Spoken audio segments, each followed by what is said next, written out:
أعوذ بالله من الشيطان الرجيم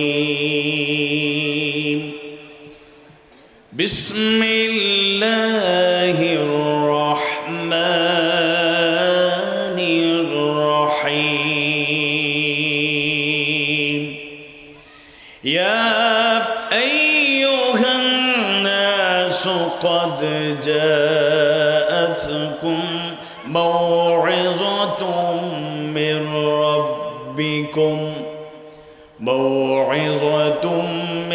ربكم وشفاء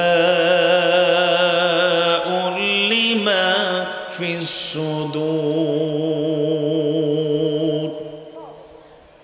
وهدى ورحمة للمؤمنين.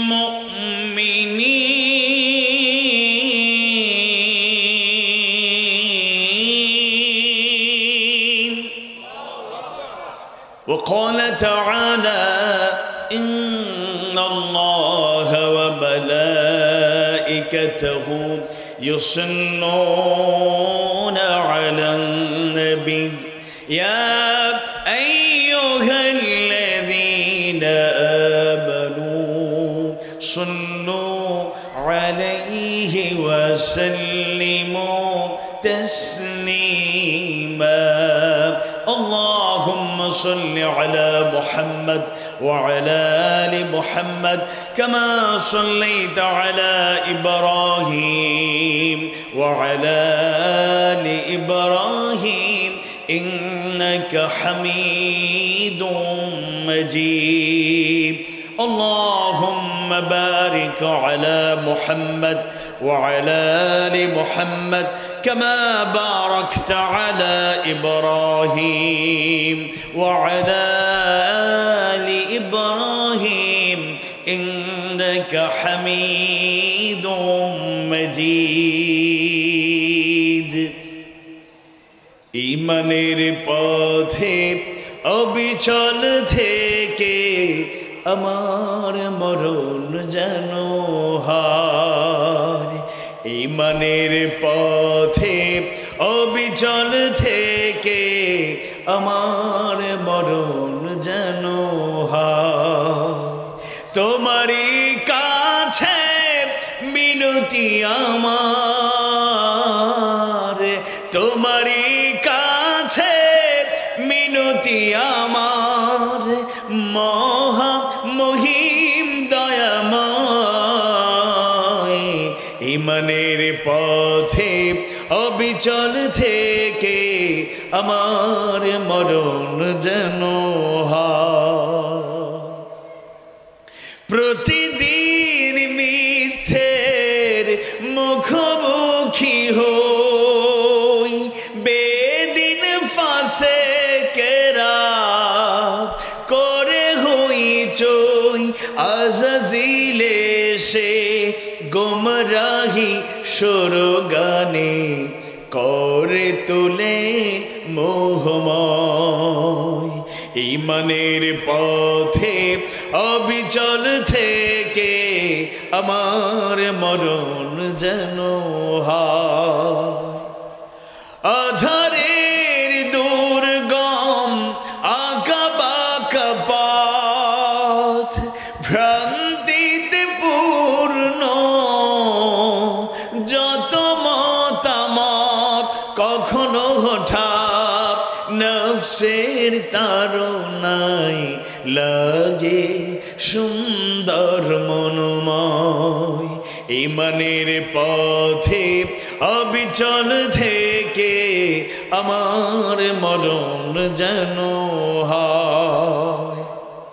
প্রতিক্ষণ সত্যের অবিনাশী ডাক, অবিরাম মনটাকে ছুঁয়ে ছুঁয়ে যাক, ধুয়ে মুছে দিয়ে পাপ কালেমা। স্বপ্ন জাগাও মধুময়। ঈমানের পথে অবিচল থেকে আমার মরণ যেন হয়। হয় ঈমানের পথে অবিচল থেকে আমার মরণ যেন হয় ঈমানের পথে অবিচল থেকে আমার মরণ যেন হয় আমিন ইয়া রাব্বাল আলামিন রব্বি জিদনি ইলমা রব্বি ইশরাহ লি সাদরি ওয়া ইয়াসসির লি আমরি ওয়াহলুল উকদাতাম মিন লিসানি ইয়াফকাহু কওলি। বাংলাদেশের অন্যতম শ্রেষ্ঠ জেলা, উলিয়া উলিয়া পীর মাশায়েখ উলামায়ে কেরাম, তাওহীদ প্রিয় মানুষের প্রিয় জনপদ চট্টগ্রামের ঐতিহ্যের বাস্তব প্রতিচ্ছবি, শিক্ষা দীক্ষা ইতিহাস ঐতিহ্য যেই জনপদের সুনাম সুখ্যাতি পৌঁছে দিয়েছে সর্বত্র, বোয়ালখালীর ঐতিহ্যবাহী সংগঠন চরখিজিরপুর দিশারি ক্লাব কর্তৃক আয়োজিত ঐতিহাসিক তাফসীরুল কোরআন মাহফিলের মুহতারাম সভাপতি বিশিষ্ট সমাজসেবক শিক্ষানুরাগী মোহাম্মদ মুজিবুর রহমান সাহেব অত্যন্ত মূল্যবান আলোচনা পেশ করেছেন। আজকের মাহফিলের প্রধান অতিথি এই জনপদের মাটি ও মানুষের নেতা, তাওহীদ প্রিয় মানুষের প্রাণের স্পন্দন, বাংলাদেশ জামাত ইসলামী বোয়ালখালী উপজেলার মুহতারাম আমির মোহাম্মদ খুরশেদ আলম সাহেব হাফিজাহুল্লাহ তাআলা। আজকের মাহফিলের উদ্বোধক এই জনপদেরই গুরুত্বপূর্ণ ব্যক্তি, তাওহীদ প্রিয় মানুষের প্রিয় নেতা, সমাজসেবক শিক্ষানুরাগী মোহাম্মদ নজরুল ইসলাম বাদল ভাই। সঞ্চালক এই জনপদে আরেকজন তরুণ দাঈ ইলাল্লাহ, ইসলামের পথের পথিক মোহাম্মদ দিদারুল আলম ভাই।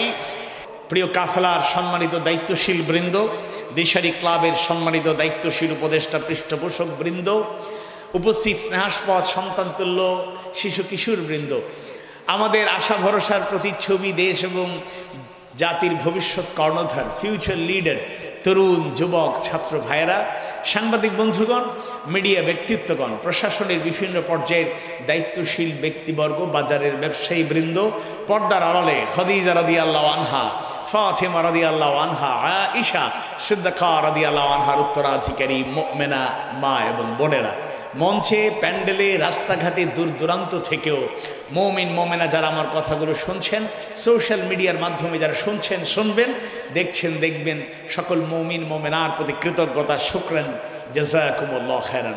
ও মুসলিম ভাই বোনেরা, আমার কথাগুলো যারা শুনছেন ব্যক্তিগত পক্ষ থেকে এবং চরখিজিরপুর দিশারি ক্লাবের পক্ষ থেকে আপনাদেরকেও অভিনন্দন জানাচ্ছি। Welcome, congratulation.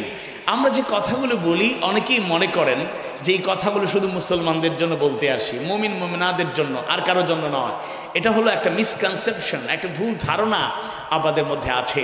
আমি যে আয়াত থেকে আজকে আলোচনা করব ওই আয়াতের শুরুতেই আল্লাহ তাআলা ইয়া আইয়ুহাল্লাযীনা আমানু, হে ঈমানদারগণ, তোমরা যারা ঈমান এনেছো তাদের কথা বলেন নাই, বরং বলেছেন ইয়া আইয়ুহান নাস, হে মানুষ, হে মানব মণ্ডলী। মানুষের মধ্যে মুসলমান মুমিন মুমিনারাও আছেন, আমভাবে সকল মানুষ এর অন্তর্ভুক্ত। 5 অগস্টের পরে আমরা মোটামুটি এই প্রত্যাশা হৃদয়ে লালন করছি যে মুমিন মুমিনা সহ এদেশের প্রত্যেক নাগরিক আমরা ঐক্যবদ্ধভাবে সুখী সমৃদ্ধ সুন্দর একটি বাংলাদেশ গড়ে তুলতে চাই।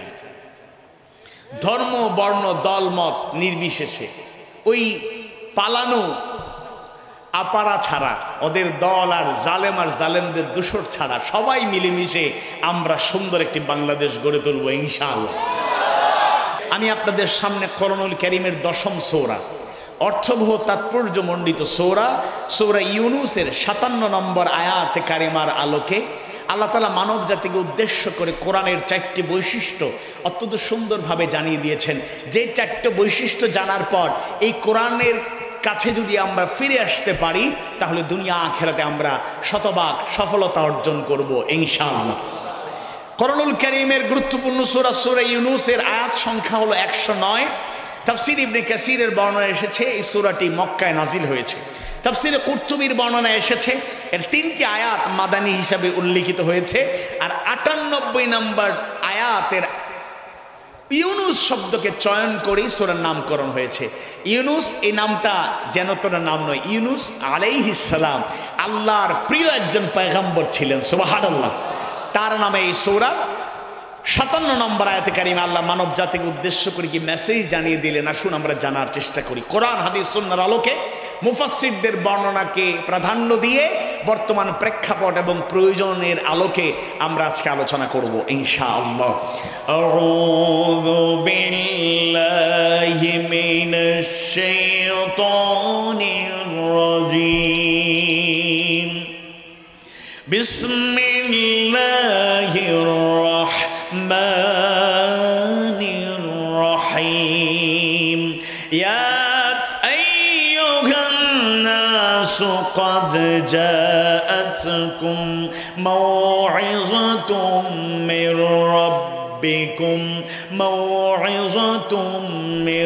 ربكم وشفاء لما في الصدور وهدى ورحمة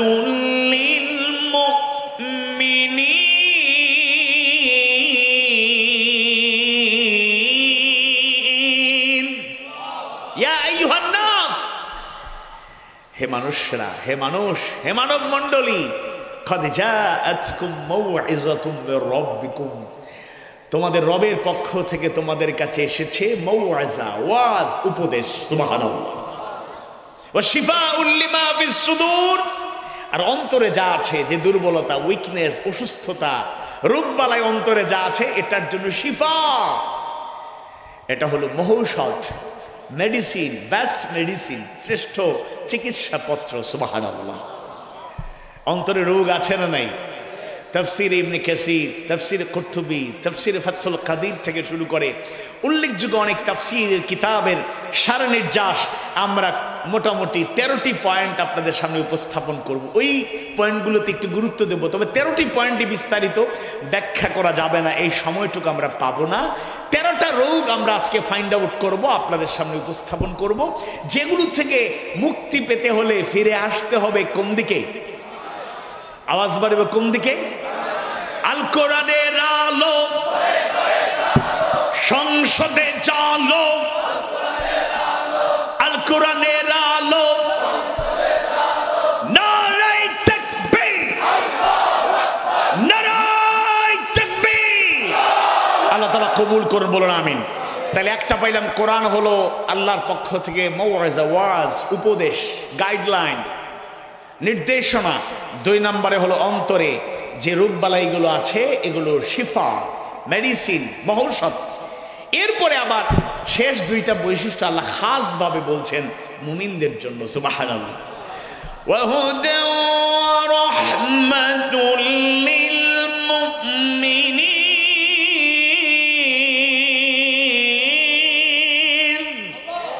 আর কোরআন হলো হুদা, হেদায়েত, পথ নির্দেশনা, গাইডলাইন, ও রাহমা, করুণা, দয়া। অন্য মুফাসসিররা কেউ কেউ বলেছেন যে রাহমত মানে হলো নিয়ামত, অর্থাৎ কোরআনটা হলো নিয়ামত, রাহমত আল্লাহর পক্ষ থেকে। কাদের জন্য? লিল মুমিনিন, মুমিনদের জন্য। প্রথম 2টা বৈশিষ্ট্য আমভাবে সবার জন্য, মুমিন, মুমিনা, মুসলমান, অমুসলিম সবাই অন্তর্ভুক্ত। এই যে রোগগুলোর কথা বলা হয়েছে, আমরা যদি নিজের ব্যাপারে নিজে একটু আত্মপর্যালোচনা করি, অমুসলিম ভাইয়েরাও হয়তো এখানে কোনো মেসেজ খুঁজে পেতে পারেন ইনশাআল্লাহ। আর ওয়াজগুলো যেগুলো আছে সবার জন্য, এখানে ওয়াজ ধর্ম বর্ণ নির্বিশেষে আল্লাহ তাআলা সবার জন্যই করেছেন। আর মুমিনদের জন্য স্পেশাল 2টা মাধ্যম, 2টা বৈশিষ্ট্য কোরআনের। একটা হলো হুদা, এটা হলো হেদায়াত, পথ নির্দেশনা, গাইডলাইন। আর একটা হলো রহমত, এটা হলো করুণা, দয়া, মায়া আল্লাহর পক্ষ থেকে। এটা বড় নিয়ামত। সুবহানাল্লাহ। তাহলে সহজ করে আমি আপনাদেরকে বলতে চাই, এখানে কোরআনের কয়টা বৈশিষ্ট্য বলা হয়েছে? 4টা বৈশিষ্ট্য। 1 নম্বরে কোরআন হলো মৌআযাতুম মির রাব্বিকুম, তোমাদের রবের পক্ষ থেকে মৌআযা, ওয়াজ। ওয়াজ মাওয়াজার প্রকৃত অর্থ বলতে গিয়ে ফাতহুল কাদির, তাফসীরে ফাতহুল কাদিরে বলা হয়েছে উৎসাহ কিংবা ভীতি প্রদর্শনের মাধ্যমে পরিণাম সম্পর্কে স্মরণ করে দেওয়া। উৎসাহ দেন আল্লাহ তাআলা কোরআনের আয়াত দিয়া বান্দাদেরকে, আর পরিণাম কি হবে সেটা জানিয়ে দেন। আবার কখনো কখনো ভীতি প্রদর্শন করেন, জাহান্নামের ভয় দেখান, আল্লাহর ভয় দেখান। কখনো কখনো দুনিয়াতে এই কাজ করলে কি শাস্তি হবে এটা জানায় দেন। এই ভীতি প্রদর্শনের মাধ্যমে যেই উপদেশগুলো দেন এই কোরআনের আলোকে সেটাকে যদি গ্রহণ করতে পারি তাহলে আমরা সেই উপদেশ থেকে উপকার পাবো। তাফসীর ইবনে কাসিরের বর্ণনায় এসেছে দুইটা কথা বলি। এক, প্রার্থী গাফলতির পর্দা ছিন্ন হয়ে মনে আখিরাতের ভাবনা উদয় হয়। সুবহানাল্লাহ। আমরা দুনিয়ার পেছনে যেভাবে ছুটছি দুনিয়াতেও কল্যাণ দরকার আছে না নাই? রব্বানা আতিনা ফিদ দুনিয়া হাসানা ওয়া ফিল আখিরাতি হাসানা ওয়া কিনা আযাবান নার। সবাই পড়ি আমিন। আমরা আল্লাহর কাছে দুনিয়াতেও হাসানা চাই, কল্যাণ চাই, আখিরাতেও কল্যাণ চাই, আর জাহান্নামের আগুন থেকে বাঁচতে চাই। আল্লাহ তুমি কবুল করো, আমিন ইয়া রাব্বাল আলামিন। আমি আপনাদেরকে আরেকটা এক্সট্রা পরামর্শ দিয়ে যাই। আমাদের মধ্যে অভাব অনটন আছে, ধনী লোকের অনেক সময় অভাব অনটন থাকে, আর্থিক অসচ্ছলতা থাকে, ফিনান্সিয়াল ক্রাইসিস আমাদের জীবনে যায়। আমরা যদি ফিনান্সিয়াল ক্রাইসিস থেকে অভাব অনটন দূর করার ক্ষেত্রে যে আমলগুলো আছে, যে দোয়াগুলো আছে, এর মধ্যে অন্যতম একটা দোয়া হলো এই দোয়া। সবাই জানি কিন্তু আমল করি না। এই দোয়াটা বেশি বেশি করবেন, তাহলে আখিরাতে কল্যাণ হাসানা দান করার পাশাপাশি দুনিয়াতেও হাসানা যিনি দান করবেন তিনি কে? আওয়াজ বাড়িয়ে বলুন কে? আল্লাহ। তাহলে এই কোরআনের ওয়াজ এমন এক কিতাব, এই কিতাবটা আখিরাতের চিন্তা আমাদের অন্তরে জাগ্রত করে। আখিরাতের চিন্তা আমাদের, আমরা দুনিয়ার পিছনে ছুটছি কোন বিরামহীন দুনিয়াতে। একজন আরেকজন থেকে কিভাবে বড় হব, ক্ষমতার দিক থেকে, টাকা পয়সার দিক থেকে, প্রতিপত্তির দিক থেকে, সামাজিকতার দিক থেকে, বংশের দিক থেকে, শিক্ষা দীক্ষার দিক থেকে কিছু কিছু আছে পজিটিভ। কেউ যদি জ্ঞান অর্জনের প্রতিযোগিতা করে, হিংসা পোষণ করে, এটা নেগেটিভ না। কেউ যদি আমলের ক্ষেত্রে প্রতিযোগিতা করে, দান করার ক্ষেত্রে যদি নিয়ত ঠিক রেখে প্রতিযোগিতা করে, তাহলে এটা নেগেটিভ না, এটা পজিটিভ। কিন্তু আমরা এই পজিটিভ না, আমরা নেগেটিভ। কার থেকে কে বড় হব, কাকে ছোট করব, এইরকম দুনিয়ার প্রতিযোগিতা আছে। অথচ এই দুনিয়াটা স্থায়ী না অস্থায়ী? আজ আছি তো কালকে নাই, নিঃশ্বাসের কোনো বিশ্বাস নাই। আজ আছি তো কালকে নাই, নিঃশ্বাসের কোনো বিশ্বাস নাই। দমে দমে দম ফুরাইলো, দমে দমে দম ফুরাইলো, সেদিকে কারো ভাবনা নাই। আজ আছি তো কালকে নাই, নিঃশ্বাসের কোনো বিশ্বাস নাই। কুল্লু নাফসিন যায়কাতুল মাউত। প্রত্যেকটা নফসকে, প্রত্যেকটা প্রাণীকে মৃত্যু সাধন করতে হয়। সূরা মুলকের দ্বিতীয় আয়াত কারিমায় আল্লাহ সুবহানাহু ওয়া তাআলা জানায় দেন, আল্লাযী খালাকাল মাউতা ওয়াল হায়াতা লিয়াবলুয়াকুম আইয়ুকুম আহসানু আমালা। মৃত্যু আর জীবনের যে বান্ডন, আল্লাহ তাআলা মৃত্যু আর জীবন এমনি এমনি সৃষ্টি করেন নাই। চূড়ান্ত বিদায়ের আগে, মৃত্যুর আগে আল্লাহ হায়াতে জিন্দেগি এই সময়টুকু দিয়েছেন। এই সময়ে আল্লাহ তাআলা পরীক্ষা করে দেখতে চান কারা আমলের দিক থেকে শ্রেষ্ঠ। সুবহানাল্লাহ। মৃত্যু নিশ্চিত, কিন্তু মৃত্যুর সময়টা বড় নিশ্চিত। 100 বছরও বেঁচে থাকতে দেখি, আবার জন্ম হয় মৃত অবস্থায়। 90 বছরে বেঁচে থাকতে দেখি, আবার সন্তান জন্ম হওয়ার পরে দুনিয়া ছেড়ে চলে যায়। 80-85 বছরে বেঁচে থাকতে দেখি, আবার 10-15 বছরের ছোট্ট বাচ্চাটাও দুনিয়ার থেকে বিদায় নিতে দেখতে পাই। 70-75 বছরে বেঁচে থাকতে দেখি, আবার 25-30 বছরের টকবকে যুবক দুনিয়ার থেকে বিদায় হয়ে যায়। সাইফুল ইসলাম আলিফ ভাই, তার তরুণী স্ত্রীটা বিধবা হয়ে গেল, ছোট্ট সন্তানটা এতিম হয়ে গেল। এখন তার পরিবারকে আপনি কোটি টাকা দিয়ে সাপোর্ট দিতে পারেন, লাখ লাখ টাকা দিয়ে সাপোর্ট দিতে পারেন, পরিবারটা চলবে।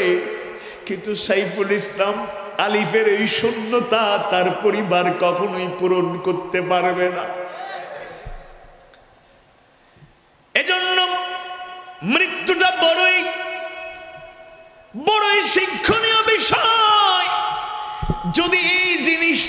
উপলব্ধি করতে পারি আমার জীবনে রেডিক্যাল চেঞ্জ, বৈপ্লবিক পরিবর্তন আসবে। একটু খেয়াল করে শুনুন, আজকে এত বাড়াবাড়ি করছি, সীমা লঙ্ঘন করছি, যার মন চায় সেভাবে চলছি। ইট ড্রিঙ্ক এন্ড বি মেরি, খাওয়া দাও ফুর্তি করো, ওই নাস্তিকদের মতো স্লোগান দিচ্ছি। নগদ জাপাও, হাত পেতে নাও, বাকির খাতা শূন্য থাক। পাগল পাড়া হয়ে দুনিয়ায় কোরানোর চেষ্টা করছি, অথচ দুনিয়া স্থায়ী নয়, দুনিয়া বড় ক্ষণস্থায়ী। এমন একদিন আসবে একে অপরের সহযোগী হওয়া দূরের কথা, আমার 3.5 হাত বডির অঙ্গ প্রত্যঙ্গ গুলো আমার বিরুদ্ধে দাঁড়িয়ে যাবে। আল-ইয়াওমা নাখতিমু আলা আফওয়াহিহিম ওয়া তুকাল্লিমুনা আইদিহিম ওয়া তাশহাদু আরজুলুহুম বিমা কানু ইয়াকসিবুন। জবান আমার বিরুদ্ধে কথা বলা শুরু করে দেবে, আমার নিয়ন্ত্রণে তখন থাকবে না, নিয়ন্ত্রণে থাকবে না। হাত আমার বিরুদ্ধে সাক্ষ্য দেবে, পা আমার বিরুদ্ধে সাক্ষ্য দেবে, অঙ্গ প্রত্যঙ্গ আমার বিরুদ্ধে দাঁড়িয়ে যাবে। ওই দিন আলমে আখিরাত, চূড়ান্ত জগতে, চিরস্থায়ী জগতে 2টা জায়গা। ইন্নাল আবরারা লাফি নাঈম, নিশ্চয়ই যারা এই দুনিয়ার জিন্দেগিতে পুণ্য কাজ করবে, আমল সালেহ করবে, আল্লাহর গোলামি করে জিন্দেগি কাটিয়ে দেবে, রাসূলের উম্মত হিসেবে তার ইত্তেবা করবে, কোরআনের আলোকে জীবন গঠন করবে, হাদিস সুন্নাহর আলোকে জীবন গঠন করবে, ইসলামের সৌন্দর্যকে তার জীবন আদর্শ হিসেবে গ্রহণ করবে, সে জান্নাতে প্রবেশ করবে, জান্নাতে স্থায়ীভাবে থাকবে। ওয়া ইন্নাল ফুজ্জারা লাফি জাহিম, সুখ স্বাচ্ছন্দ্য আরাম আয়েশ পেল, ধন দৌলত পেল, সব কিছুই ছিল, কিন্তু পাপিষ্টদের কাতারে শামিল হয়ে গেল। আল্লাহর শুকরিয়া আদায় করে নাই, আল্লাহর জিকির অন্তরে ছিল না, ইবাদত বন্দেগী ছিল না, মন যা চেয়েছে সে তা করার চেষ্টা করেছে। ওই ব্যক্তিরা, পাপিষ্টরা জাহান্নাম ছাড়া তাদের কোনো জায়গা থাকবে না। তাহলে কোরআনের ওয়াজগুলো আখিরাতের চিন্তা আমাদের হৃদয়ে জাগ্রত করে। এরপরে তাফসীর ইবনে কাসিরের বর্ণনা পাওয়া যায়, যাবতীয় অন্যায় এবং অশ্লীলতা থেকে বিরত রাখার ব্যবস্থা করে দেয় কোরআন। সুবহানাল্লাহ। অন্যায় অবিচার এই সমাজে আছে না নাই? এখন পর্যন্ত যা বলছি অনেক অন্যায়ের কথা, জুলুমের কথা বলে দিয়েছি। পালানোর পর কিছু কিছু বক্তারাও একটু বাড়িয়ে বলেছেন, যাচাই করে বলার দরকার ছিল। বলেছেন, উনি বলতেন ঘুম থেকে উঠলেই জায়নামাজ খুঁজি, কিন্তু জায়নামাজ পাওয়া যায় না। আসলে জায়নামাজ ছিল না, ভিডিও পাওয়া গেছে। কিন্তু 2টা ভুল। একটা ভুল হচ্ছে জায়নামাজ ঘুম থেকে উঠেই খুঁজবেন, নাকি উনি এটা বলা, আসলে প্রকৃত নামাজি হলে এটা বলতেন, সূর্য উঠার আগেই আমি ভোরবেলাতে উঠেই জায়নামাজ খুঁজতাম, ফজরের নামাজ পড়তাম। এখন সকাল 9টায় উঠলেন নাকি 10টায় না 12টায় উঠেই নামাজ যদি জায়নামাজ খুঁজেন, প্রকৃত মুমিনের দায়িত্ব পালন করা হলো না। 2 নম্বর হলো, আসলেই যদি কেউ নামাজের সাথে সম্পর্ক থাকে, তাহলে সে এরকম জালেম হতে পারে না। বলেছেন ওনার অধীনস্থ যারা ছিল, আমার কথাগুলো তারাও হয়তো শুনছেন, কষ্ট নেবেন না। আপনারা যদি সুন্দর পথে ফিরে আসেন, আমরা আলিঙ্গন করে, যারা নিরপরাধ, অপরাধ করেন নাই, সাপোর্ট দিয়েছেন মাত্র, আমরা সময়ের ব্যবধানে, আপাতত প্রবেশ নিষেধ, উপজেলা আমির, ইউনিয়ন আমির কেউ অনুমতি দেবেন না, কেন্দ্র থেকে দৃষ্টিভঙ্গি আসলে এরপরে আমরা ইনশাআল্লাহ প্রয়োজনে যুক্ত করবো ইনশাআল্লাহ। এখন আপনি যদি ফিরে আসেন, আপনাকে আলিঙ্গন করব, কিন্তু এরপরও আমরা নিরপেক্ষভাবে এটি চিন্তা করুন। আপনারা বলতেন আর প্রাউড ফিল করতেন, আমাদের এমন এক নেত্রী আমরা পেয়েছি, আমাদের সৌভাগ্য, যিনি কোরআন তেলাওয়াত করেন। কোরআনের সাথে যদি আসলেই কারো সম্পর্ক থাকে, নামাজের সাথে সম্পর্ক থাকে, সেই লোক খুন করা দূরের কথা, খুনের অর্ডার দেওয়ারও কথা না। অথচ এই ডাইনি খুনি একজন ভদ্রলোককে ফাঁসির রায় হয়েছে, বাকিদের ফাঁসি কার্যকর হয়েছে, আর উনার প্রতি এত আক্রোশ ছিল। এটা সোশ্যাল মিডিয়ায়, ইলেকট্রনিক মিডিয়ায়, প্রিন্ট মিডিয়ায় সংবাদ দেখেছেন আপনারা, ভিডিও ফুটেজ এবং বিভিন্নভাবে টকশোতে আলোচনা হয়েছে। নিজ হাতে একজন ভদ্রলোককে ফাঁসির রায় কার্যকর না করে নিজে জবাই করে পৃথিবী থেকে বিদায় করছে। আপনি অপেক্ষা করুন, চট করে ঢুকতে চাইলেন, ঢুকলেন না তো, কথা তো রাখেন না। 15.5 বছর কথায় কথায় মিথ্যা বলছেন, এখনো মিথ্যা বলে যাচ্ছে। আপনার ঢোকা লাগবে না, সময়ের ব্যবধানে আপনাকেই বাংলাদেশের আইনের আওতায় আপনাকে আমরা নিয়ে আসবো ইনশাআল্লাহ। আর ওনারা, আপনারা খবর তো দেখছেন মনে হয়, এখন বাবার পূজা এরা ছেড়ে দিয়েছে। এখন বলছে বাবার ছবি দরকার নাই, আমার ছবি দরকার নাই, ডোনাল্ড জে ট্রাম্পের ছবি নিয়ে মিছিল করো। আরে বাবা বানাইছে, এখন ডোনাল্ড জে ট্রাম্পের পূজা শুরু করছিল, মনে করছিল আসার পরে ট্রাম্প মনে ইন্ডিয়াতে আইসা আপারে নিয়ে বাংলাদেশে আসবে। এখন দেখা যায় ডোনাল্ড ট্রাম্প তার দায়িত্ব নিয়ে ব্যস্ত হয়ে গেছে, আপার টাইম নাই। আওয়াজ বাড়িয়ে বলুন ঠিক কিনা? অবশ্যই ক্ষমতাধর রাষ্ট্রের অনেক ক্ষমতা আছে, আধিপত্য বিস্তারের সেই চেষ্টা প্রচেষ্টা তাদের থাকতে পারে, কিন্তু বাংলাদেশে কিভাবে বিজয় এসেছে আপনারা দেখেন নাই? অবৈধ স্বরাষ্ট্রমন্ত্রীকে পুলিশ কর্মকর্তা বলছে স্যার আতঙ্কের ব্যাপার। কে আতঙ্ক? গুলি করি মারা যায়, লাশ সরানো হয়, গুলি করি আহত হয়, হসপিটালে নিয়ে যাওয়া হয়, বাকিগুলো দাঁড়িয়ে থাকে, সরানো যায় না। যারা বুলেটকে বুক পেতে নিয়ে গ্রহণ করতে চেয়েছিল, গুলিকে যারা বুকে গ্রহণ করার জন্য সাহস নিয়ে, হিম্মত দিয়ে, জীবন বাজি রেখে, রক্ত দিয়ে, ঘাম জড়িয়ে বিজয় এনেছে, এরা প্রয়োজনে আগামীতেও রক্ত দেবে, জীবন দেবে। জালেমদের উত্থান এই বাংলাদেশে আর হবে না।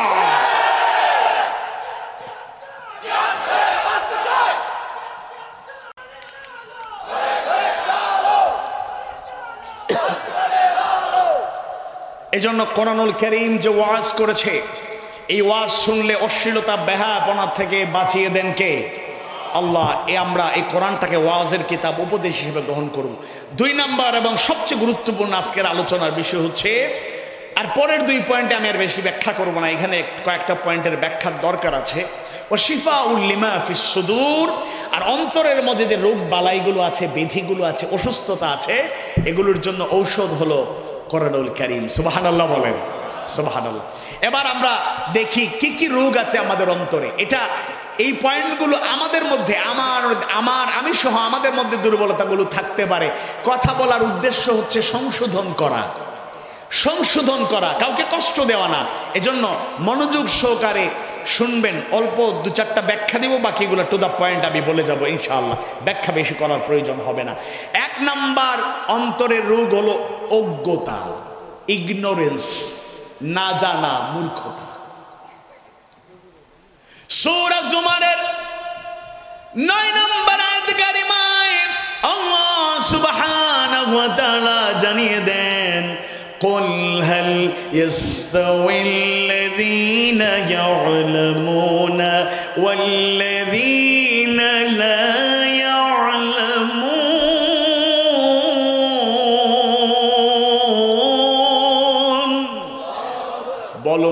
বলো যারা জানে আর যারা জানে না, তারা কি সমান হতে পারে? এই জন্য তো রাসূল যথার্থই বলেছেন, তলাবুল ইলমি ফরিদাতুন আলা কুল্লি মুসলিম, প্রত্যেক মুসলমানের উপর জ্ঞান অন্বেষণ করা ফরজ না নফল। তবে কোন জ্ঞানটা, কি জানতে হবে, কি না জানলে আমরা অজ্ঞ হয়ে যাব। দেখুন, একজন লোকের নাম আমরা সবসময় বলি, তার নাম হলো আবু জাহেল। কি নাম? আবু জাহেল। কিন্তু তার নাম কি আবু জাহেল ছিল? তার নাম ছিল আবুল হাকাম বিন হিশাম। আরো নাম থাকতে পারে, একটা উল্লেখযোগ্য প্রসিদ্ধ নাম ছিল তার আবুল হাকাম বিন হিশাম। তার নাম ছিল আবুল হাকাম, সে জ্ঞানীদের পিতা, বিজ্ঞদের পিতা। কিন্তু একটা জ্ঞান তার না থাকার কারণে তার নাম হয়ে গেল আবু জাহেল, মূর্খের পিতা। সেই জ্ঞানটা কোন কিতাবের জ্ঞান? আওয়াজ বাড়িয়ে বলুন, সেই কিতাবের নাম কি? কোরআনুল কারীম, কোরআন মাজিদ। তাহলে আবু জেহেল কিন্তু জাগতিক দৃষ্টিকোণ থেকে মূর্খ ছিল না। ওই জাহিলি জামানায়, আইয়ামে জাহিলিয়া, দ্য এজ অফ ইগনোরেন্স, বর্বরতার যুগে, অজ্ঞতার যুগে যারা জ্ঞানী গুণী ছিল, জাগতিক জ্ঞানে ভরপুর ছিল, যাদের মেধা যোগ্যতা ছিল, সে অন্যতম। সে ছিল কাফেরদের প্রধান নেতা। এমনি হয় নাই, জ্ঞান, যোগ্যতা, সাহস, ক্ষমতা সবকিছু মিলিয়ে সে লিডারশিপে বসেছিল। বর্তমান যুগের মতো জ্ঞান নাই, যোগ্যতা নাই, চেয়ারে বসে গেলাম, এরকম না। তার জাগতিক সে যোগ্যতা ছিল, কিন্তু কোরআনের যোগ্যতা না থাকার কারণে, কোরআনের জ্ঞান না থাকার কারণে আবুল হাকাম থেকে হয়ে গেল আবু জাহেল। আজকে আমরা বাচ্চাদেরকে কি শিখাচ্ছি? একদম বাগডুম ঘরের ডুম সাজে। কি শিখাই? নতুন নতুন পায়রাগুলো জোটন বেঁধেছে, তো কি হয়েছে? কাম পাতা জোড়া জোড়া মারবো চাবুক চড়বো গোড়া, অরে বুবু সরে দাঁড় আসছে আমার পাগলা গোড়া। পাগলা গোড়া খেপেছে, চাবুক ছুড়ে মেরেছে, বড্ড লেগেছে, আছে না নেই? এরকম বিভিন্ন কবিতা দাদার হাতে কলম ছিল, ছুড়ে মেরেছে। কি শিখাচ্ছে? মেসেজটা কি? আপনারা মুরব্বী যারা, আপনারা বলবেন অমুসলিম হলো একজন ভালো কবি, একজন কবিতা লিখেছিলেন, সকালে উঠিয়ে আমি মনে মনে বলি, সারাদিন আমি যেন ভালো হয়ে চলি, আদেশ করেন যাহা মোর গুরুজনে, আমি যেন সেই কাজ করি ভালো মনে। আর এখন 5-এ পড়ুয়া ছাত্র, 4-এ পড়ুয়া ছাত্র, 6-এ পড়ুয়া ছাত্র, হুজুর স্যার কেউ যদি একটু ব্যাত নেয়, শাস্তি দিতে চায়, স্যার হুজুর আমাকে মারবেন, মারতে পারেন, তবে থানার নতুন ওসি সাহেবের সাথে আব্বার দেখছি ভালো একটা আন্ডারস্ট্যান্ডিং আছে, মামলার ভয় দেখায়, আছে না না? যেদিন থেকে এইসব কড়াকড়ি এরকম আইনের আওতায় এনে শিক্ষকদের লাঞ্ছনা করা শুরু হয়ে গিয়েছে, ওই দিন থেকে শিক্ষার্থীদের মাঝে বেয়াদবের সংখ্যা বাড়তে শুরু করেছে। শাস্তির নামে জুলুম করা আমরা সাপোর্ট করি না। প্রহারের নামে, শাস্তির নামে একেবারে আপনি জুলুম করবেন, আপনি জুলুম করবেন, অবিচার করবেন, এটা কখনোই সমর্থনযোগ্য নয়। কিন্তু মুরব্বীরা আপনারা বলেন, আপনারাও এটা করেছেন, অনেক ক্ষেত্রে আপনাদের আব্বারাও এটা করেছেন। প্রতিষ্ঠানে দিয়ে এসে বলতেন, আমার ছেলে এত দুষ্টামি করে, পড়ালেখা করে না, দিলাম আপনাকে, আমার হাড্ডি হলে চলবে, গুস্ত চামড়ার দরকার নেই। মানে কি? শাস্তি দিবেন প্রয়োজন, এটা ঠিকঠাক করেন, আমি পারতেছি না, আমি পারছি না, আমরা পারছি না, এজ এ গার্ডিয়ান আমরা কন্ট্রোল করতে পারছি না, শিক্ষক হিসেবে আপনারা দায়িত্ব নেন।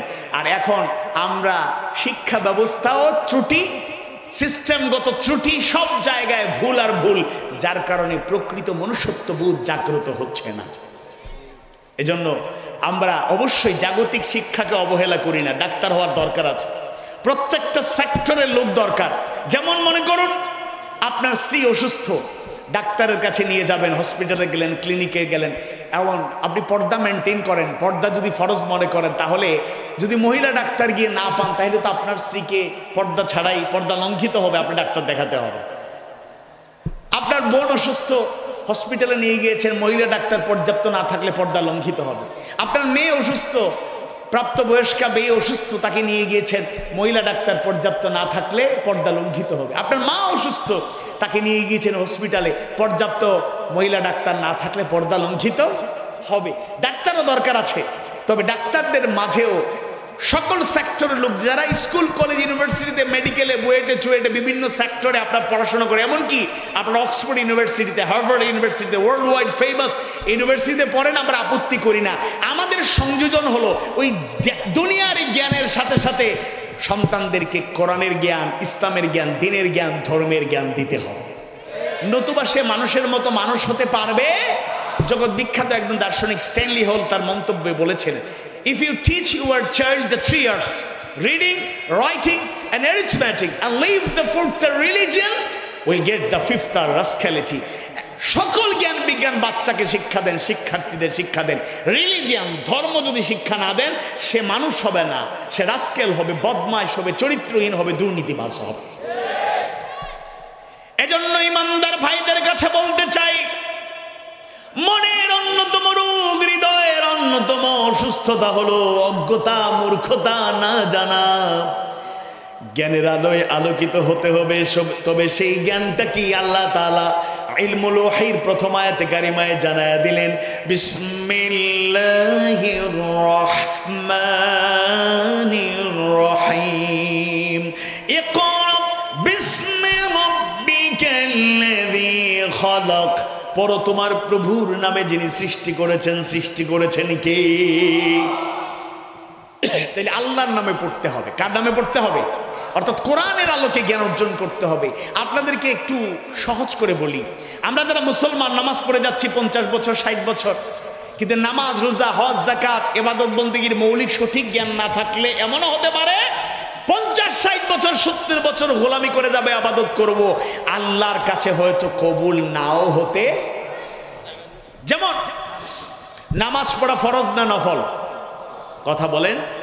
আপনাদের কাছে প্রশ্ন করলাম, নামাজ পড়া ফরজ, নামাজ যেভাবে ফরজ, এটাও ফরজ যে নির্ধারিত সময় নামাজ পড়বা, নির্ধারিত সময় নামাজ পড়বো।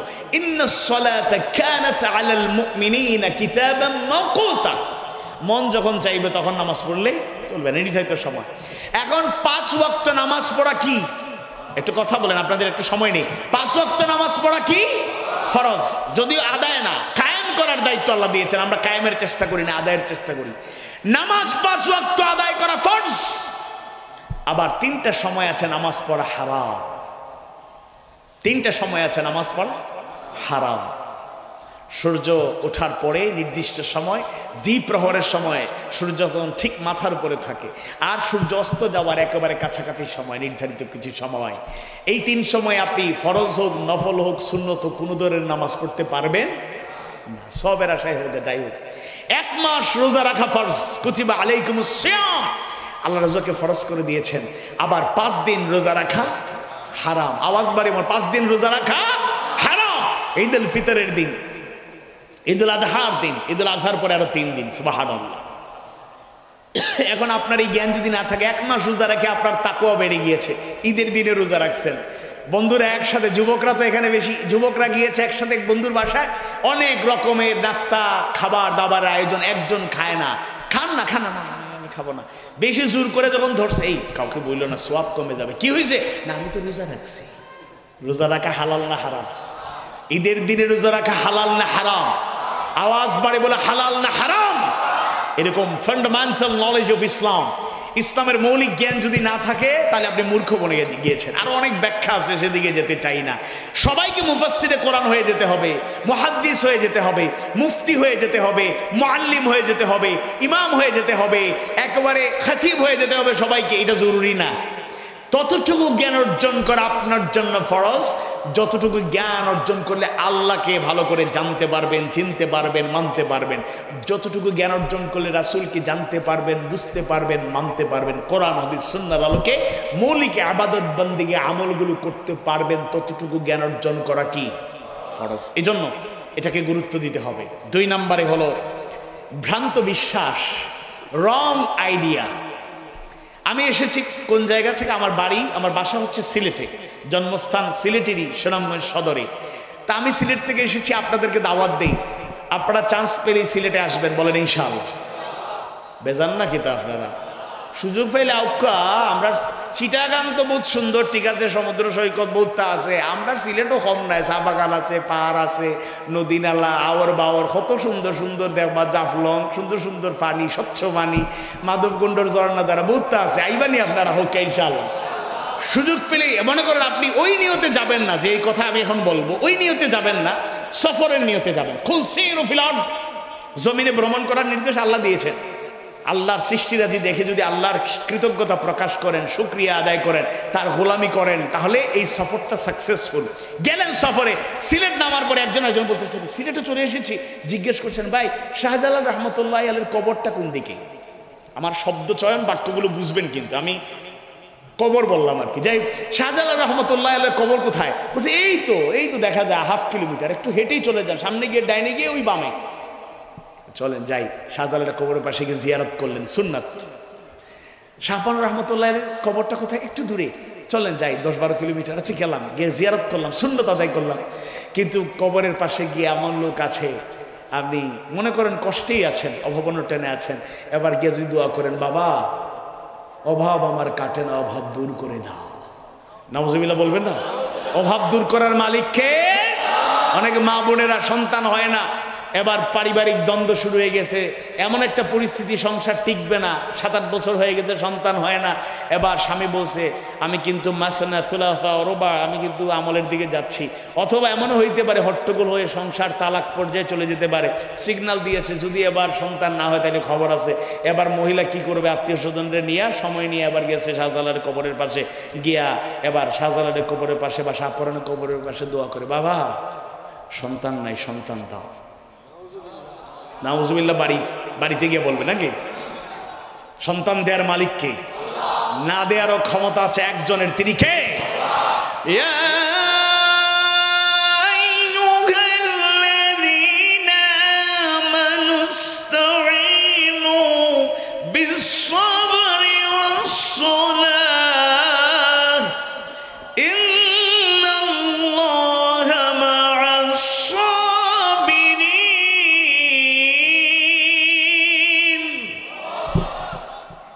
আইয়ুহাল্লাযীনা আমানু, হে ইমানদারগণ তোমরা যারা ঈমান এনেছো, ইস্তাঈনু, আমার পক্ষ থেকে সাহায্য পেতে চাও, গ্রহণ করো, বিসসবরি ওয়াস সালাহ, সবর এবং সালাতের মাধ্যমে। ইন্নাল্লাহা মা'আস সাবিরিন, নিশ্চয় আল্লাহ তাআলা সবরগুজার ধৈর্যশীলদের সাথে আছেন। আওয়াজ বাড়ি বলি সুবহানাল্লাহ। তাইলে দুইটা গুণ লাগবে আল্লাহ সাহায্য পেতে হলে, সবর লাগবে আর সালাত নামাজের সাথে সম্পর্ক লাগবে। আমরা হক আদায় করে খুশু খুদুর সাথে বিনয় অবনত হয়ে নামাজ পড়ি না, নামাজের হেফাজত করতে পারি না, যার কারণে নামাজ আমাদের কোনো কল্যাণে আসে না। সেটা আলাদা আলোচনা, সেদিকে আমি যেতে চাই না। তাহলে এরকম ভ্রান্ত বিশ্বাস, শিরকি আকীদা আমাদের সমাজে মুসলমান নামধারী লোকদের মধ্যেও আছে না নাই? কথা বলেন, আছে না নাই? 3 নম্বরে সংশয়, ডাউট, সংশয়। আমাদের দেশে যতগুলো নাস্তিক মুসলমানের সন্তান, নাম ডক্টর জাফর ইকবাল, নাম কি সুন্দর না? নাস্তিকদের সর্দার। রাশেদ খান মেনন, হাসানুল হক ইনু সাহেব কোথায়? হেফাজতে। আরেকজন শাহরিয়ার কবির, ওর নাম আবার লোকেরা দিছে মুরগি কবি। এটা কোন কথা? এই 4টা লোকের নাম বললাম, এরা যদিও 2-1 নজির আছে, এরা উমরাতে গেছে, হজে গেছে, এরকম ভিডিও ছবি পাওয়া যায়, কিন্তু তাদের কাছের লোকেরাই বলছেন এটা জাস্ট দেখানোর জন্য করছে। এরা টাটকা 100% নাস্তিক। আরেক নাস্তিক সাম্প্রতিক সময় টাঙ্গাইলের এক মাহফিলে বক্তৃতার চান্স পাইছে, বক্তৃতা দিয়েছে, যাকে 14 সালের শেষ দিকে হজ দিয়ে কটূক্তি করার কারণে আপা কারাগারেও রাখতে বাধ্য হয়েছিল, যদিও পুরোপুরি শাস্তি দেয় নাই। কি করবে, বহুদিনের একটা সম্পর্ক, ভাইয়ের একটা সম্পর্ক, কত বন্ধুত্ব, তাকে ছেড়ে দিয়েছে। সে বলতেছে যে হুজুররা গুনাহের জন্য দোয়া করে, কাঁদে, আমিন আমিন বলে, শ্রোতারাও বলে ভুল ত্রুটি হয়েছে মাফ করে দাও। আমি কিন্তু আমিন বলি না, কারণ আমার কোনো ভুল নাই, আমি ভুল করি না। নাউজুবিল্লাহ বলবেন না? কত বড় কপাল পোড়া। আসলে টাটকা নাস্তিক, এরকম নাস্তিকরা এই জমিনে আছে না নাই?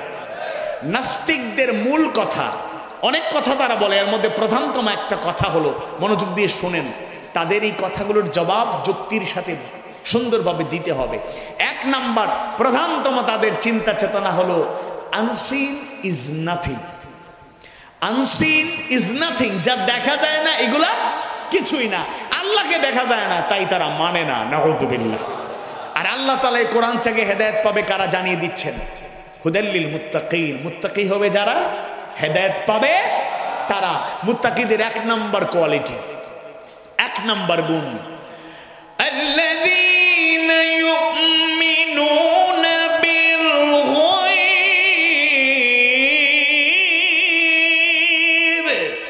যারা অদৃশ্যের প্রতি ঈমান আনে। আল্লাহকে দেখি নাই, এরপরে ঈমান আছে না নাই? আওয়াজ বাড়ি বলুন, ঈমান আছে না নাই? যারা হাসি মুখে ফাঁসির মঞ্চে গেলেন, তাদের অন্তরে যার প্রতি দৃঢ় ঈমান ছিল তিনি কে? তাফসীরুল কোরআন মাহফিল, এই শিরোনামটা একসময় পরিচিত ছিল না। একজন মহান ব্যক্তির অবদান, 50 বছর কোরআনের কথা বলে টেকনাফ থেকে তেতুলিয়া, রূপসা থেকে পাথুরিয়া, শুধু বাংলাদেশ নয় পৃথিবীর অর্ধশত দেশে সরাসরি সফর করে তাফসীর করেছেন। বাংলা ভাষাভাষী দুনিয়ার কোটি কোটি মানুষের কলিজায় যার জায়গা, তিনি আর কেউ নন, তিনি মরহুম মগফুর শহীদ আল্লামা দেলোয়ার হোসেন সাঈদী। সাঈদী সাহেবকে কারাগারে নিয়ে যাওয়ার পরে ওরা একাধিকবার বিভিন্নভাবে প্রস্তাব দিল, লোভনীয় প্রস্তাব, মুক্তি পাওয়ার প্রস্তাব, ক্ষমতার অংশীদার হওয়ার প্রস্তাব, দলের প্রধান, আলাদা দল করে দলের প্রধান বাড়িয়ে দেওয়ার প্রস্তাব, দুনিয়ার বিভিন্ন জায়গায় স্বাধীনভাবে বিচরণ করার প্রস্তাব, সুখ স্বাচ্ছন্দ্য আরামে জীবন, বাকি জীবন পার করার প্রস্তাব। তিনি মুচকি হাসি দিয়ে বলেছেন, রায়টা কি? যাবজ্জীবন, সারা জীবন কারাগারে থাকতে হবে? এটা তো কোনো ব্যাপার নয়, আপনারা চাইলে হাসি মুখে ফাঁসির মঞ্চে আমি যেতে প্রস্তুত আছি, হক পথ যেটাকে আঁকড়ে ধরেছি ছেড়ে দেব না। যারা ইমানদার হয় এরা হাসি মুখে সকল কিছু উৎসর্গ করে দিয়ে, আল্লাহর প্রতি ঈমান রেখে, রাসূলের প্রতি ঈমান রেখে, আখিরাতের সফলতাকে অগ্রাধিকার দিয়ে সামনে এগিয়ে যায়। দুনিয়ার স্বার্থে ঈমান বিক্রি করে মুনাফিক জীবন, কাপুরুষের জীবন তারা চায় না। কিছু লোক তো, আপাকে একজন বলল, আপনি তো জান্নাতি মহিলা। সবাই পালালো, এবার লোকেরা কয়, টকশোতে আলোচনা হয় যে বাইতুল মুকাররমের খতিব পালালো। মানে এমন খতিব, হকের পক্ষে কেউ থাকলে অনুকূল থাকুক আর প্রতিকূল থাকুক, কেউ হকের পক্ষে থাকলে তার মর্যাদা কেউ কেড়ে নিতে পারবে? জেলে পুরতে পারবে, শহীদ করতে পারবে, পঙ্গু বানাতে পারবে, মিথ্যা অপবাদ দিতে পারবে, মিথ্যা মামলা দিতে পারবে, তার ব্যাপারে অপপ্রচার চালাতে পারবে, কিন্তু হক পথ থেকে সরাতে পারবে। এই দৃঢ় ঈমানটা আমাদের মধ্যে যেন থাকে। 4 নম্বর বক্রতা, খতামাল্লাহু আলা কুলুবিহিম, সবসময় বাঁকা বাঁকা পথে চলে। 5 নম্বর অন্ধতা, অন্ধের মতো বলে আমি মুসলমান কিন্তু মানব রচিত মদবাদের পিছনে দৌড়ায়, এরকম লোক মনে হয় বলখালিতে নাই। 6 নম্বর মুনাফিকি, হিপোক্রেসি। মুনাফিক লোক তো আছে না নাই? আমাদের মধ্যে মুনাফিকের আলামত কিন্তু আছে। বেশি কথা বলে কষ্ট দিতে চাই না, মাঝে মধ্যে আমরা ভুল করি। এই সমাজে দাবি করে আমরা ইমানদার, আল্লাহ তাদেরকে বলছেন এরা ইমানদার না। সূরাতুল বাকারার 8ম আয়াতে কারিমায় আল্লাহ সুবহানাহু ওয়া তাআলা জানায়া দেন, ওয়া মিনান নাসি মান ইয়াকুলু আমান্না বিল্লাহি ওয়া বিল ইয়াউমিল আখির ওয়া মা হুম বিমুমিনিন।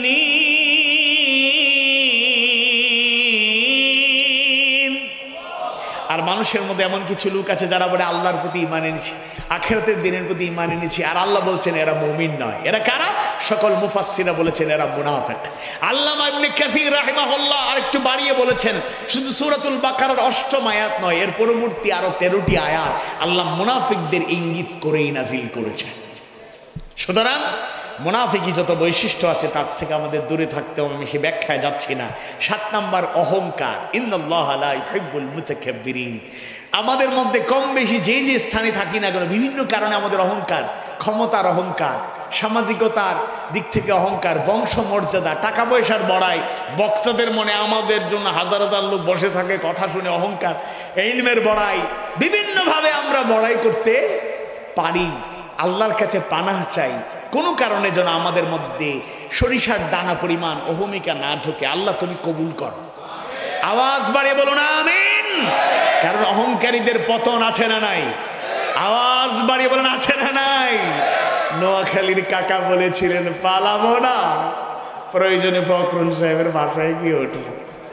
ঠাকুর গায়ের বাড়ি আছে না, এখন শুনি গৌহাটিতে হাঁটাহাঁটি করছে, আছে না নাই? এরা এত অহংকার আর দাম্ভিকতা, এরা মনে করতো ক্ষমতায় আমরা ছাড়া আর কেউ কোনোদিন আসতে পারবে না। ফেরাউন তো এমন ক্ষমতা ধরছিল, শুধু রাজা ধীরাজ ছিল না, সে দাবি করেছিল আর বলেছিল আনা রব্বুকুমুল আলা, আমি তোমাদের বড় রব। আওয়াজ বাড়ি বলি নাউযু বিল্লাহ। সেই ফেরাউন কি টিকতে পেরেছে? ক্ষমতার বড়াই আছে। নমরুদ টিকতে পারে নাই, আবু জেহেল উতবা সাহেবরা টিকতে পারে নাই, যোগে যোগে যারাই বাড়াবাড়ি করেছে কেউ টিকে থাকতে পারে নাই। বর্তমান পৃথিবীতেও যারা ক্ষমতার বড়াই করছে তারাও টিকবে না। আগামীতেও যারা বড়াই করবে, অহমিকা দাম্ভিকতা প্রদর্শন করবে, তাদের অস্তিত্ব এই জমিনে ধুলোর সাথে মিশে যাবে, অস্তিত্ব থাকবে না। কেউ কেউ ক্ষমতায় না এসেও বাড়াবাড়ি করছেন, আল্লাহ হেদায়েত দান করুন, বলুন আমিন। 8 নম্বরে হিংসা, ইয়াকুম ওয়াল হাসাদ ফাইন্নাল হাসাদা ইয়াকুলুল হাসানাত কামা তাকুলুন নারুল হাতাব। আল্লাহ রাসূল সাবধান করে বলেছেন, সাবধান, হিংসা থেকে দূরে থাকো। ফাইন্নাল হাসাদা ইয়াকুলুল হাসানাত, কেননা হিংসা তোমার আমলে সালেহ, পুণ্য কাজ, ভালো আমল, ভালো কাজ খেয়ে ফেলে, শেষ করে দেয়, ধ্বংস করে। কামা তাকুলুন নারুল হাতাব, আগুন যেভাবে কাঠকে খেয়ে ফেলে ভস্ম করে দেয়। আলেমদের মধ্যেও আমাদের মধ্যে হিংসা আছে না নাই? আল্লাহ হিংসা দূর করে আমাদের সবার হৃদয়টাকে, ইন্নামাল মুমিনুনা ইখওয়া আল মুসলিমু আখুল মুসলিম ইন্নামাল মুমিনুনা ইখওয়া ফাসলিহু বাইনা আখাইকুম। আল্লাহ মুমিনদের অন্তরকে এক করে দিয়ে, অনেক লোকেরা বলে হুজুর আমরা তো একটা পরিবর্তন ঘটাতে প্রস্তুত আছি, আলেমরা শুধু এক কাতারে দাঁড়িয়ে যান, বাংলাদেশে একটা বিপ্লব হবে, সেই বিপ্লব ইসলামী বিপ্লব। আলেমরা আলহামদুলিল্লাহ অধিকাংশরাই এখন কণ্ঠে কণ্ঠ মিলিয়ে, সুরে সুর মিলিয়ে আওয়াজ করতে শুরু করেছেন। দেখা যাক সামনে যদি সব ঠিকঠাক থাকে। আল ইত্তিহাদ কুওয়া, ইউনিটি ইজ স্ট্রেংথ। যাদেরকে জুলুম করা হয়েছে, ডান্ডা বেরি পরানো হয়েছে, শহীদ করা হয়েছে, আঘাত করা হয়েছে, যাদের উপর জুলুম করা হয়েছে, হকের পক্ষে আর অন্যের প্রতিবাদ করার কারণে আগামীর বাংলাদেশ তৌহিদ প্রিয় মানুষের বাংলাদেশ, আগামীর বাংলাদেশ কোরআনের বাংলাদেশ, আগামীর বাংলাদেশ হাদিস সুন্নাহর আলোকে গড়ে ওঠা বাংলাদেশ, আগামীর বাংলাদেশ ইসলাম আর মুসলমানের বাংলাদেশ।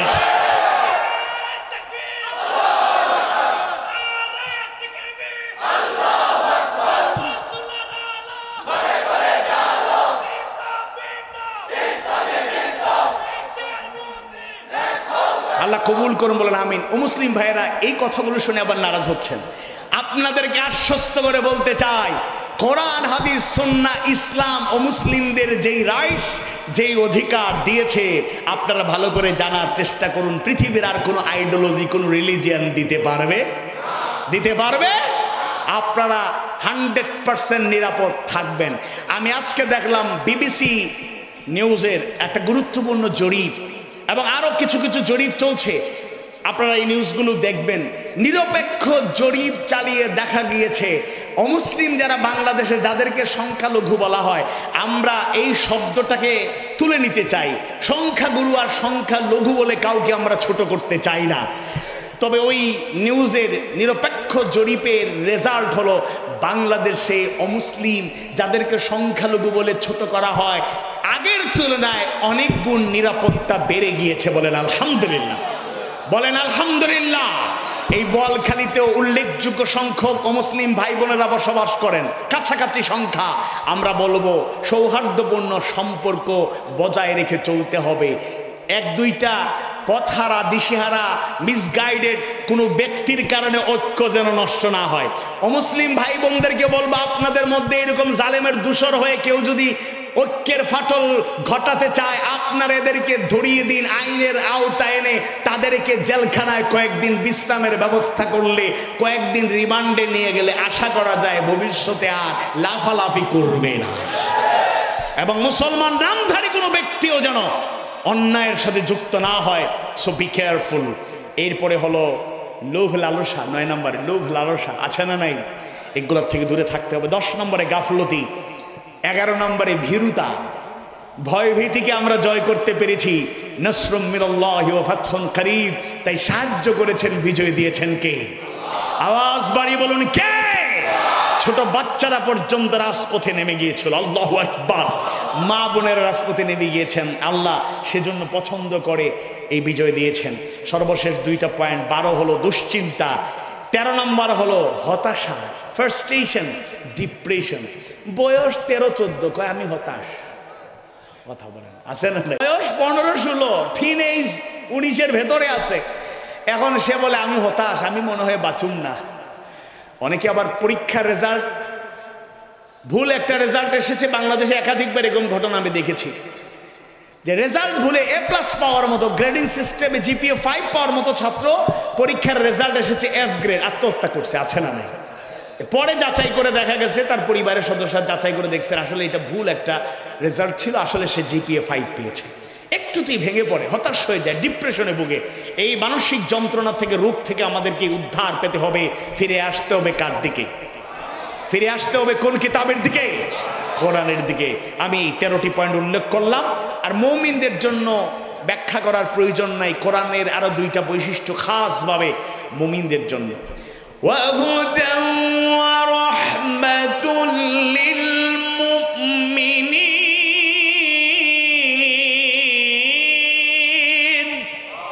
এটা হলো হিদায়াত। এখান থেকে হিদায়াত গ্রহণ করতে হবে, এখান থেকে দিক নির্দেশনা নিতে হবে। তিবিয়ানাল লিকুল্লি শাই, সবকিছুর বর্ণনা আছে। আপনি না দাবি করেন মুসলমান, তাহলে বিভিন্ন সমস্যার সমাধানে কোরআন ছেড়ে দিয়ে, ইসলাম ছেড়ে দিয়া বিভিন্ন জায়গায় তন্ত্র মন্ত্রের পেছনে ছুটেন কেন? আস্থা রাখুন, বিশ্বাস রাখুন। কোরআন হলো এমন এক আজিম কিতাব, সব সমস্যার সমাধান। স্লোগানটা দিবেন, সব সমস্যার সমাধান দিতে পারে আল কোরআন।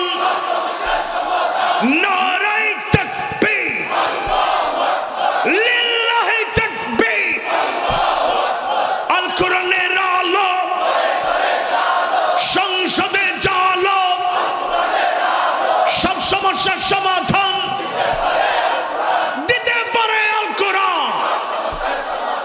কবুল করুন, বলুন আমিন। এই জন্য কোরআনটাকে জানতে হবে। এটা কত বড় কিতাব, এটার আলোচনা এই পয়েন্টে করলে অনেক সময় চলে যাবে। কিতাব যে কোনো সমস্যার সমাধানে এই কিতাবের কাছে আসুন। ব্যক্তিগত জীবন, পারিবারিক জীবন, সামাজিক জীবন, অর্থনৈতিক জীবন, সাংস্কৃতিক জীবন, রাষ্ট্রীয় জীবন, রাজনৈতিক জীবন, আন্তর্জাতিক জীবন, জীবনের প্রতিটা ক্ষেত্রে সকল সমস্যা সমাধান কোরআনে আছে। আসুন কোরআনের দিকে। আর কোরআনটা হলো রহমত, কোরআনটা হলো নিয়ামত। কোরআনের রহমত যেন আমরা গ্রহণ করতে পারি, কোরআন থেকে যেন আমরা নিয়ামতকে আমাদের জীবনে কাজে লাগাতে পারি, এই চেষ্টা আমরা করতে পারবো ইনশাআল্লাহ। তাহলে 10 নম্বর সূরা ইউনূসের 57 নম্বর আয়াতে কারিমা থেকে এই শিক্ষা নিয়ে আমরা বাড়ি যাব। এখন যাইবা না, একটু অপেক্ষা করুক। কাদের সিট ডেস্কিট নড়াচড়া চলে আসেনি, কিচ্ছু আসেনি। এই অঞ্চলে যদি তাবারক না থাকে তাইলে মাহফিল হতে দেওয়া হবে না। কথা বলেন ঠিক কিনা? এটা একটা গুরুত্বপূর্ণ জনপদ। এখানে সবাই আমরা মিলেমিশে আগামীতে আরো বড় আয়োজন করব বলেন ইনশাআল্লাহ। এগুলাকে ফরজ ওয়াজিব বানানোর দরকার নাই, তবে সবাই মিলেমিশে সাধ্যের আলোকে আয়োজন করবেন। গুস্ত কম হলে আবার মারামারি করেন না। ওই যে লোক বলছিল, আমি আর বলুম না, 3 বার বলছি, আর একবার বলবো, জিলাপি দিলে দাও নাইলে নাই।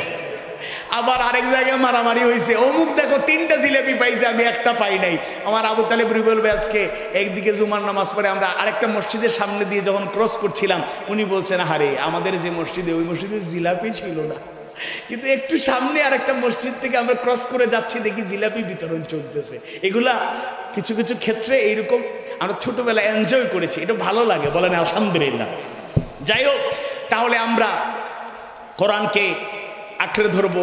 কোরআনের 4টা বৈশিষ্ট্য আমরা সূরা ইউনূসের 57 নম্বর আয়াত থেকে কারিমা থেকে পেলাম। 1 নম্বর, কোরআন হলো আল্লাহর পক্ষ থেকে মওয়াইজা, ওয়াজ, উপদেশ, নির্দেশনা। কোরআন হলো শিফাউল লিমা ফিস সুদুর, অন্তরে যে রোগবালাই আছে তার জন্য শিফা, মেডিসিন, ঔষধ, শ্রেষ্ঠ প্রেসক্রিপশন। 13টা দুর্বলতার কথা, রোগের কথা আমি বলেছি। এর থেকে বাঁচতে হলে কোরআনের কাছে আসতে হবে। আর মুমিনদের জন্য এটা হলো হিদায়াত এবং রহমত। আসুন কোরআনের এই বৈশিষ্ট্যগুলোর আলোকে কোরআন থেকে যেন প্রতিটা ক্ষেত্রে আমরা সময়ে এই প্রতিটা নিয়ামত যেন আমরা আমাদের জীবনে ভোগ করতে পারি, আল্লাহ তাআলা সেই তৌফিক দিন। কথাবার্তায় ভুল ত্রুটি হলে আল্লাহ তাআলা ক্ষমা করুন।